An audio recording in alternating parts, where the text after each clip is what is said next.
13 anyos ako lumaban sa kalaban ng gobyerno. 13 anyos. Ngayon, senior citizen na ako. Ang kalaban natin ngayon ay nasa loob ng gobyerno. Mabuhay tayong lahat! Mabuhay! Sigaw kayo, mabuhay! Mabuhay! Laban tayo! Mahina ang boses! Laban tayo! Mabuhay ang kapwa kong vloggers! Mabuhay ang kapwa kong vloggers! Mabuhay ang United People's Initiative, Guerrilla Forces. Mabuhay tayong lahat! Laban tayo! Ibubuhis ko ang aking buhay para sa bayan at para sa aking apo. Maraming salamat sa lahat ng lumalaban sa katotohanan. Maraming salamat, Colonel John Metran, magiting nating kasama sa laban. Tayo nalulungkot dahil nung nagsiservisyo ang mga ito, mga general natin, kalaban nila is yung kalaban ng bayan. Masakit bang isipin, kahit nga elementarya, maiintindihan eh. Hindi na natin kailangang sabihin pa kung sino ang kalaban ng bayan.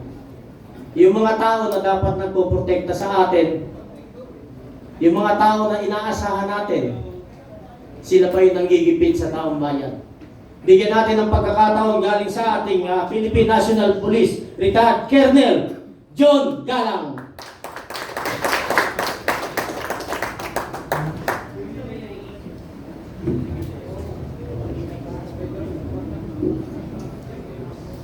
Magandang umaga, magandang araw po sa lahat ng mga kasama natin na nandito ngayon at sa mga nanonood sa kanilang mga sa social media.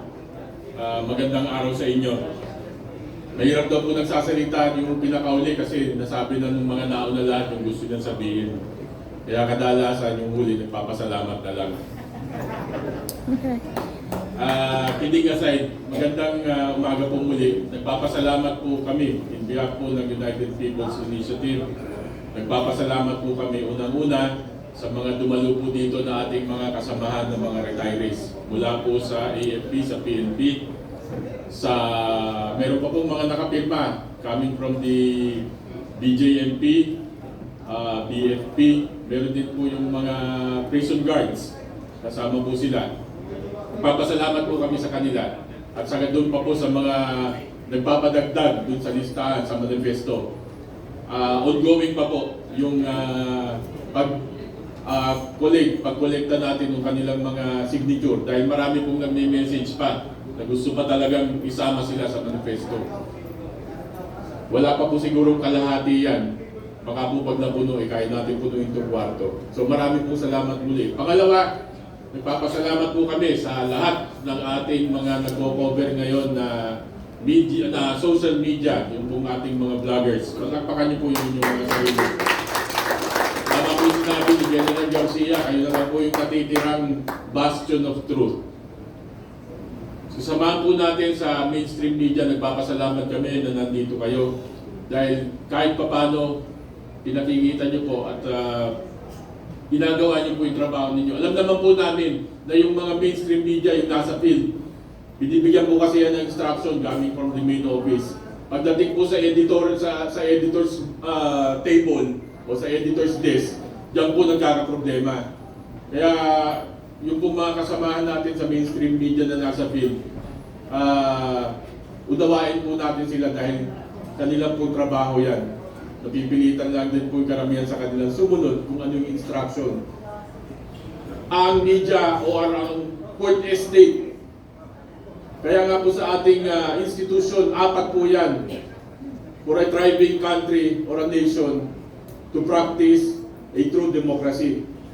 Nandiyan po yung unang-una yung ating legislative, nandiyan po yung judiciary, at nandiyan po yung ating executive branch na nagpapatupad ng mga batas na ginawa ng legislative. Ano po yung pang-apat?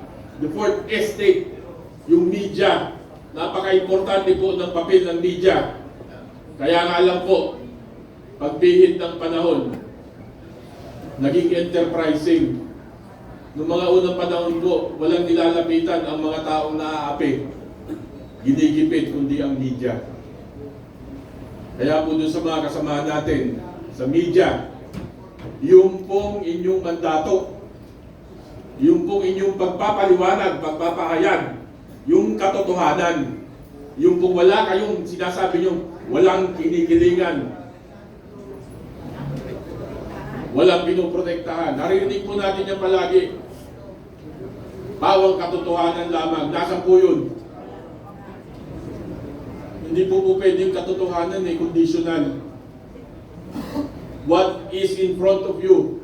Kung ano po yung nakikita ninyo, naririnig ninyo, ibalita nyo po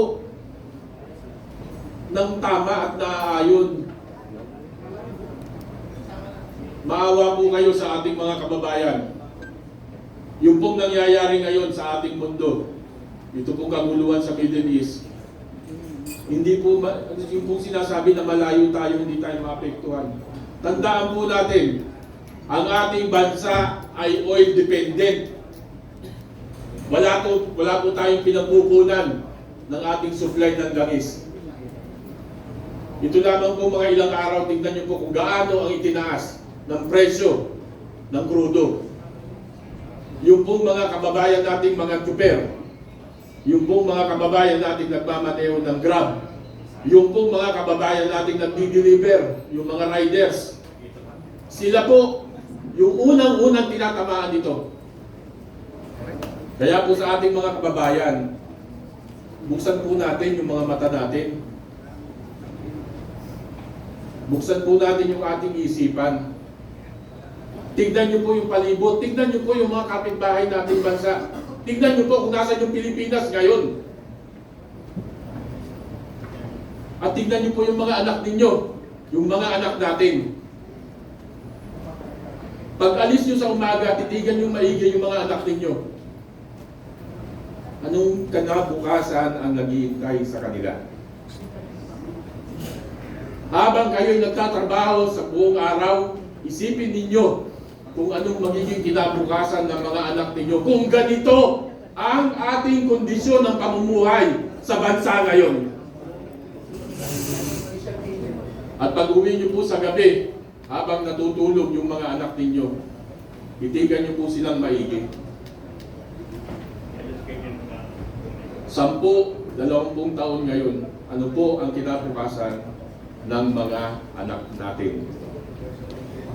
Ang tinitindigan po namin, tinatayuan po namin dito, hindi po para sa amin. Para po ito sa kinabukasan ng ating mga anak at ng kanilang magiging anak at para sa ating bansa.